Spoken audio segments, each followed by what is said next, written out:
Penn State and James Franklin have a chance to land a top 15 player in the nation.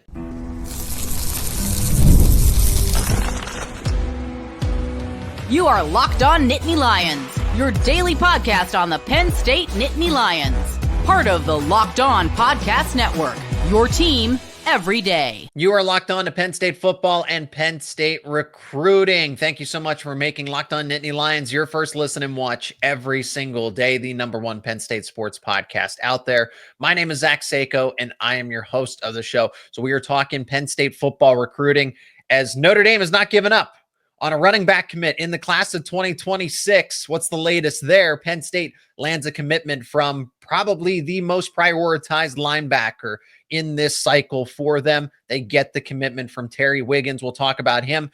First, we got to begin with a top 15 player overall in the nation. That is 5-star athlete Brandon Arrington. Friendly reminder, please let me know your thoughts down in the comment section. Be a part of the conversation. As we talk about Brandon Arrington, who just took his official visit to Penn State. It's his first official visit for the summer's not quite here yet, but to kick things off, he is visiting Happy Valley first. Penn State's in his top 6. Now, this is stiff competition here for Brandon Arrington. USC, Oregon, Texas A&M, Alabama, Georgia, and Penn State. But it is noticeable. It is worth pointing out that Penn State was the first school that he is going to visit in this process here for those official visits. So Penn State is right there in the thick of it. Who is Brandon Arrington for anybody that's not familiar? Because he's not just your average five. I mean, is any 5-star player in college, in high school football, your average player? No, but this is somebody that could play both ways. He's listed as an athlete for a reason because he's an elite wide receiver. He's also an elite cornerback. I think he's most likely going to play wide receiver at the next level, and just asking around about it, other recruiting experts think so as well. But he could definitely be a defensive back at the collegiate level too. So Arrington is going to, it's not only the splash commitment that Penn State would need in the class of 2026, but somebody that would be the top overall prospect that would really skyrocket this class. I mean, Arrington would definitely be Penn State's overall best commitment in this class of 2026. So Arrington, 5-star cornerback, depending on what you look at the service, which industry, which service you're looking at for recruiting. But he's listed as an athlete because he projects most likely to be a wide receiver at the next level. I mean, he's top 15 consensus in the nation via the industry rankings. And when you watch his highlights, the first thing that pops up is his playmaking ability as a wide receiver. He can play cornerback at a very efficient level, but if you're recruiting this guy, you're probably recruiting him to be an all-world wide receiver. And Penn State is looking for other wide receivers in this class of 2026.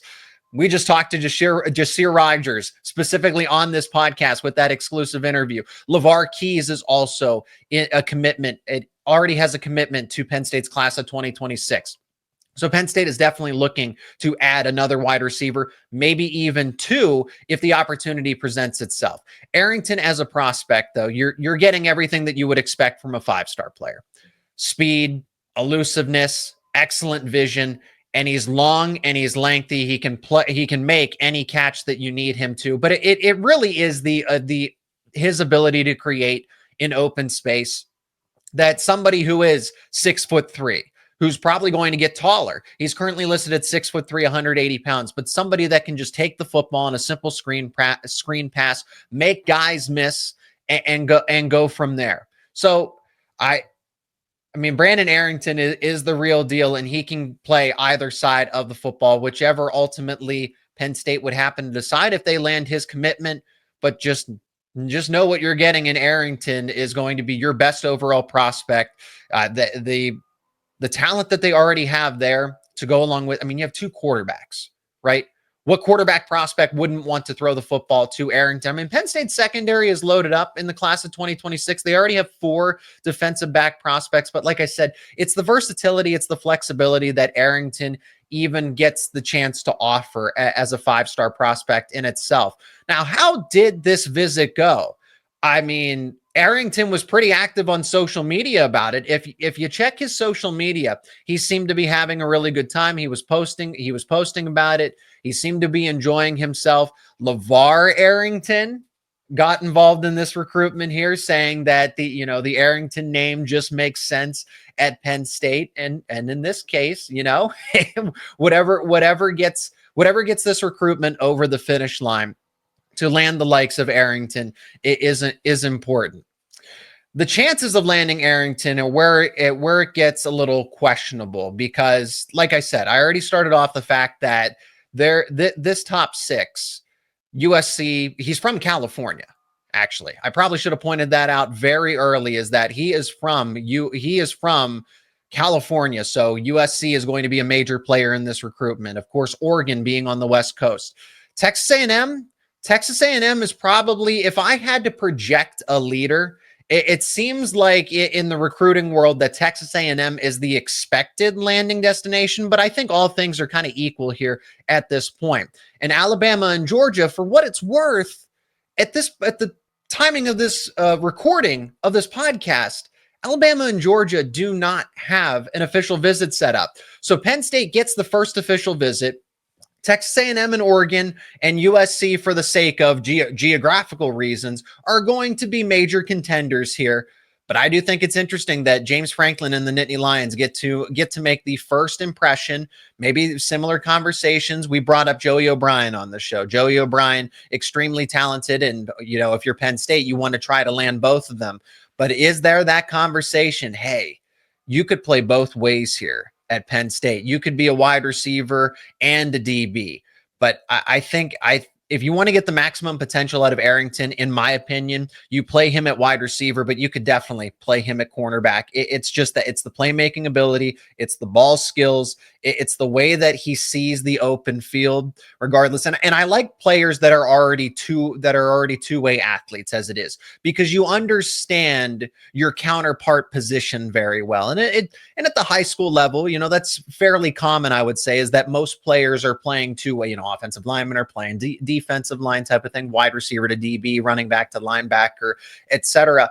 But I think where it can get lost is you get that practice, you get that time to say, okay, what's the other side of it? What is my counterpart? So when you can do both at an elite level, like Arrington can, that's going to go a long way here. So SEC schools, Big Ten, very active in his recruitment here.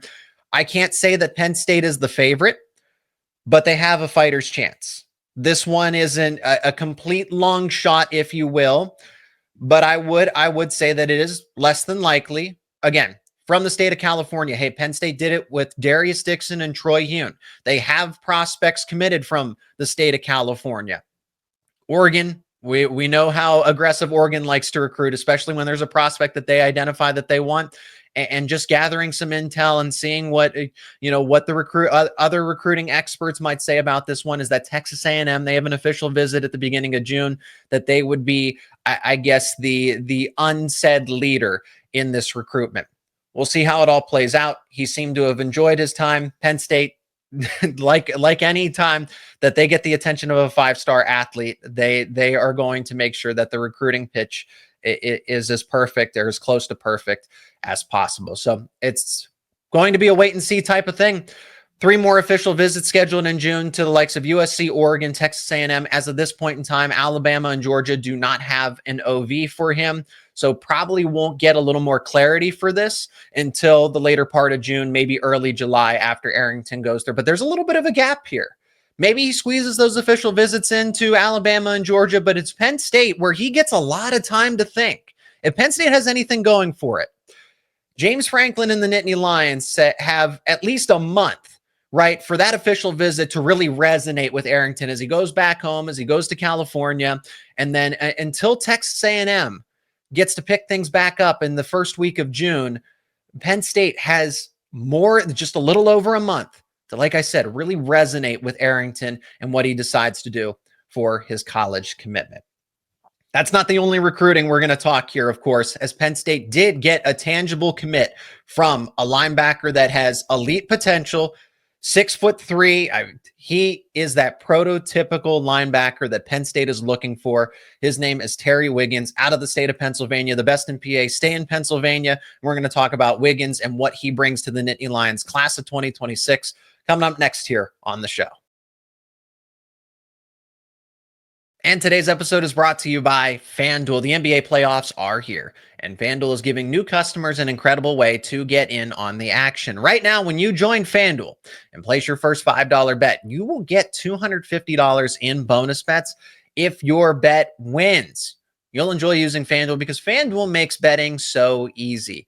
Whether it's picking your favorite team or diving into player props, and I mean player props, 3-pointers, steals, assists, rebounds, points scored, you name it, FanDuel has so many ways for you to bet on your favorite player props. Plus, even after the game tips off, so say you missed the start of the game, you can even combine your live prop bets into a same-game parlay for a chance to win big. Don't miss out. Head over to FanDuel.com and claim your $250 in bonus bets today. That is $250 in bonus bets over at FanDuel.com. 4-star linebacker out of the state of Pennsylvania, Terry Wiggins commits to Penn State's class of 2026. 14th commitment overall, ranked 7th out of the 14 commits presently here. But Penn State got their guy. This was probably one of the most prioritized recruits, I would say. The industry rankings, the recruiting rankings might tell you, okay, why is Penn State really overly prioritizing maybe what seems to be an average 4-star recruit? Well, not to directly compare him to Abdul Carter, but that was the same case as Abdul Carter was ranked as an average 4-star, and look how he turned out. I'm not saying that Terry Wiggins is going to automatically become the next Abdul Carter, but he does fit that prototypical linebacker that Penn State likes to recruit. 6'3". He already weighs 210 pounds. I imagine he's going to add some more weight in the process before he actually arrives to Happy Valley, but athletic, insanely smart.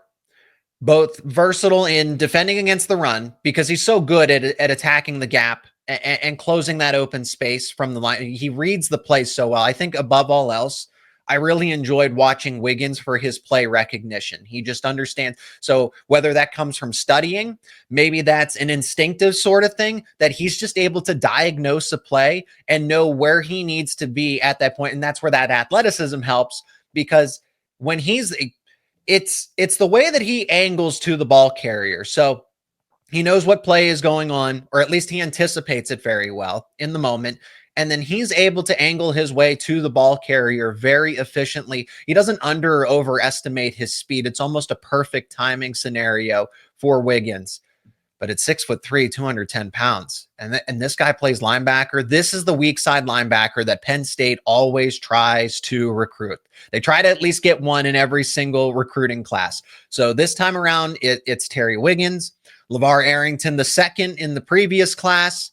And then, Abdul Carter was that before they moved him to defensive end. So just this freakish, athletic linebacker that just knows how to play the game, anticipates it very well. I don't want, when I'm watching Wiggins' highlights, I'm not seeing anything where he's guessing or there's this hesitation, and then he makes up for it athleticism, because you can see that a lot of time at the high school level where players will overreact or maybe they're unsure about a play, but it's the athleticism that always gets there, and not in the case for Wiggins. Not in the case for Wiggins here. This is the first linebacker to commit in the class of 2026, and Penn State is far from finished. Penn State always wants to add about definitely at least 2, but ideally 3 linebackers in the class, in any recruiting class that they're going to put together here. So they're certainly in the hunt for more linebackers. They're also in serious consideration as well for other top prospects. This was also a commitment where Dan Connor, Penn State linebackers coach, first full season as the linebackers coach. So this is monumental for him, because this is the first commitment that he gets leading the linebacker group. But he was pretty fired up for this one. It seemed like, again, I'm reading based on, this is what we have to do. We have to read reactions based on social media here.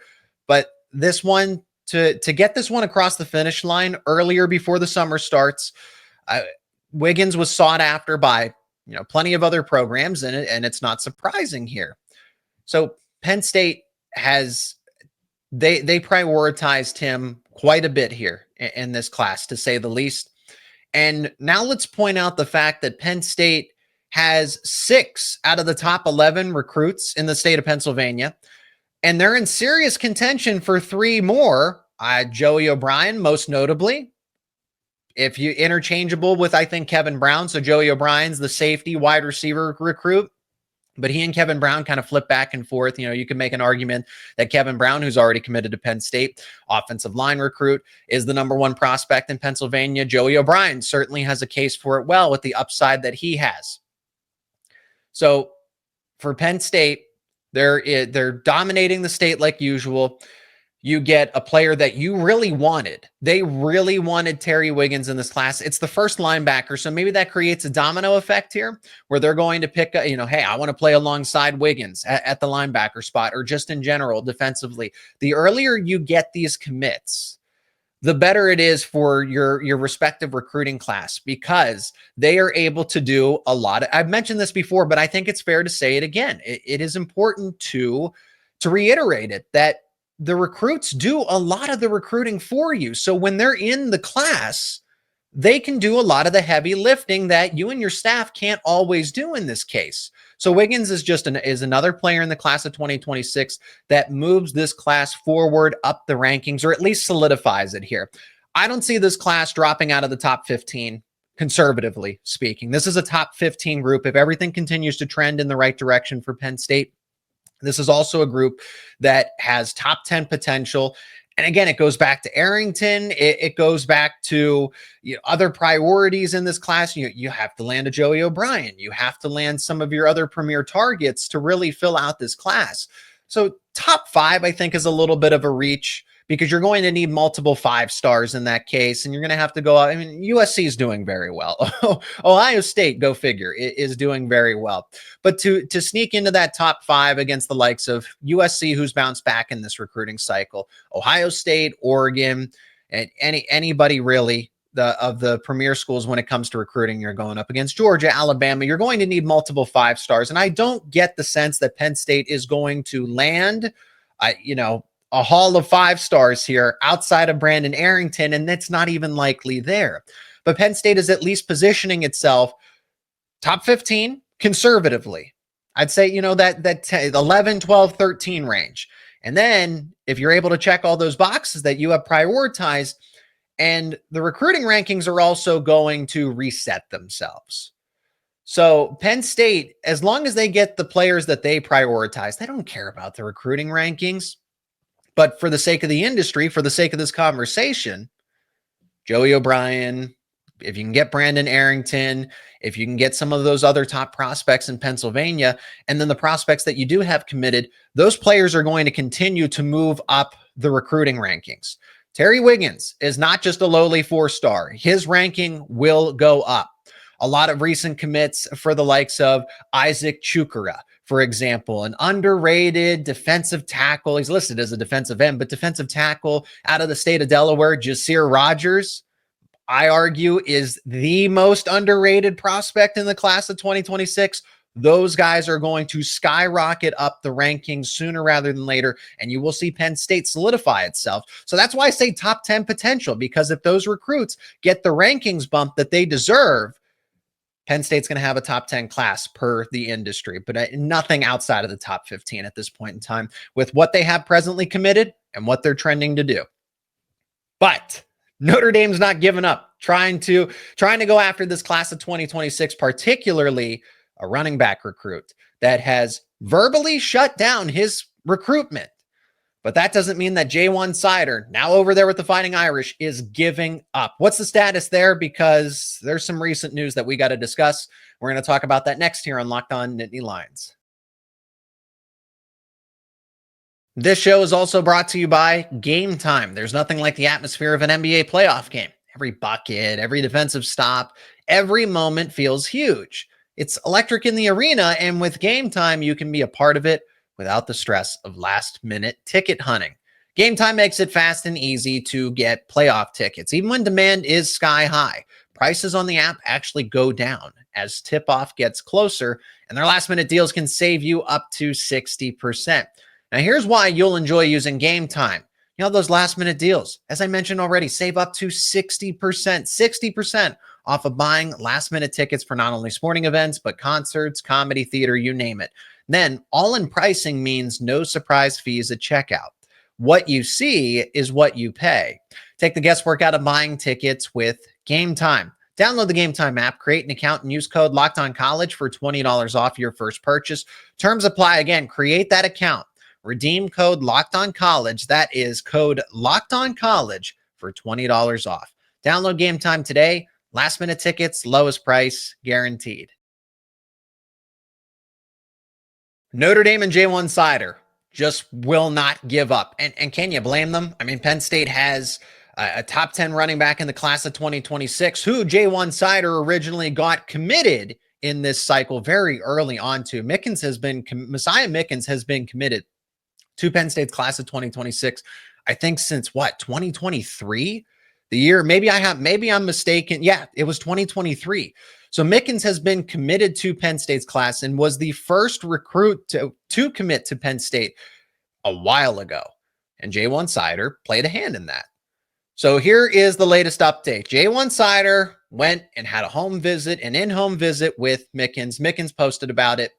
What should we make of this visit? Is there concern here? Is Notre Dame going to flip Mickens after he, publicly said, my recruitment is shut down? And that's alongside Keemon Spell, who is in the class of 2027. But two of those running backs that committed when Cider was the running backs coach and not Stan Drayton. But Drayton, with a good weekend of recruiting, was able to get them to verbally express that they had shut their recruitments down. Okay. We know what high school football recruiting and the way, everything. This is NIL, transfer portal, everything. Commitment is a word that doesn't hold as much meaning as it should. Let's just say that. How I'm looking at this is Notre Dame and J1 Cider just going after a recruit, a football player that they really like. J1 Cider had a really good relationship with Messiah Mickens, and Mickens has talked about that he's referred to that on his social media. Again, we have to read social media, but Mickens was a little distraught, to say the least, when Cider ultimately took the job at Notre Dame, and still felt confident enough that he could publicly say, my recruitment is shut down. So are you going to slam the door in Cider's face, the guy that recruited you, the guy that you have an exceptional relationship with regardless? You have a professional relationship with a former coach at Penn State. Are you going to turn down a conversation, be rude, be mean about it? Probably not. So what I make of this visit is that Cider and Notre Dame are doing their job. Mickens is not going to be rude and turn away Cider just because he wanted to say hello. So I'm still looking at this as Mickens is in the class of 2026. Is Notre Dame going to try because they want someone that Cider's always prioritized in this class? Absolutely. He's also the lone running back in Penn State's class. Now, would that cause issues? Because Penn State is looking at other running backs to commit to 2026. It shouldn't cause issues, because Penn State's always been transparent. That's how they operate, is that they recruit 2 running backs every single cycle at a minimum. They tried to get 3 in 2025. Didn't work out, but they still got 2. They always get a pair of running backs in each class. So if Mickens is surprised by that, somebody dropped the ball somewhere, because that's just how Penn State operates. Penn State shouldn't have to be worried about Notre Dame here. Even Notre Dame reporters are conceding that this one's going to be tough. That if Cider and Notre Dame really want to push and try to flip Messiah away from Penn State, then they're going to have their work cut out for them. It's not going to be easy, that there's going to be a lot of work that needs to be done. But Penn State should still feel very secure about this commitment. Penn State fans should feel very secure about this commitment. This is a top 10 running back. This is somebody that is one of the faces of your class of 2026 to go alongside both quarterbacks. You have two quarterbacks. You have a lone running back. I anticipate that Penn State will get another running back commit at some point in time. We'll see who that ultimately is here. I'm not reading too much into this. I think that Mickens will stay committed to Penn State. Maybe I'm proven wrong. That's the magic of Cider, and it goes a long way because recruiting is about relationships. At the end of the day, I see Mickens staying with Penn State and Notre Dame and J1 Cider wasting their time in this case. Go ahead, drop in for that in-home visit, but he's still a Nittany Lion.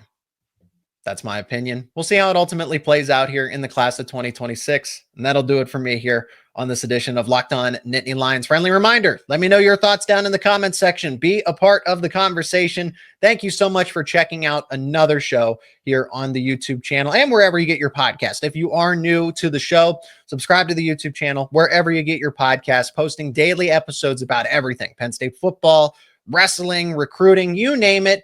It is all right here on Locked On Nittany Lions.